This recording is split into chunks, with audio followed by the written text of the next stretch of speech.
எப்பா செம்பு செம்பு நீ ஒழுக்கம்மா. பெட்ரோல் விலை ஏறி போச்சு. சிலிண்டர் ஊருக்குள்ள அனுப்ப மாட்டுறாங்க.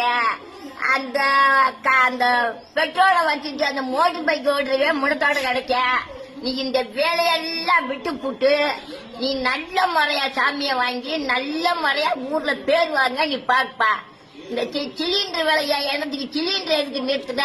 நீங்களா சிலிண்டர் அனுப்புறது டக்குன்னு நிறுத்திக்கிட்டே இடத்த போட்டு கட்டியாச்சு குடிக்கிறது அல்ல. கிளறி கட்டி அதை பூரா சொல்லிடுவேன். நீங்க செய்யற வேலை இடத்த போட்டு கட்டியாச்சுறது. முதல்ல மஞ்சத்துல குழுக்காட்சி செஞ்சு குடிச்ச நல்லா இருந்து. இப்ப பூரா கேக்கு வந்து கிடக்காங்கப்பா. நீ இந்த சோழியெல்லாம் விட்டுட்டு நல்ல முறையா எதுவுமே ஏத்தாம எந்த சண்டையும் முடிக்காம நல்ல முறையா சண்டை முடிக்கிற சோழிய பட்டான்னு விட்டு சண்டை முடிக்கிறது. ஆமா, சண்டை சோழியெல்லாம் விட்டுட்டு குண்டு ஓட அது ஓட இது ஓடன்னு இது தேவையில்லாத வேலை உனக்கு நடக்கவே கூடாது. ஆமா.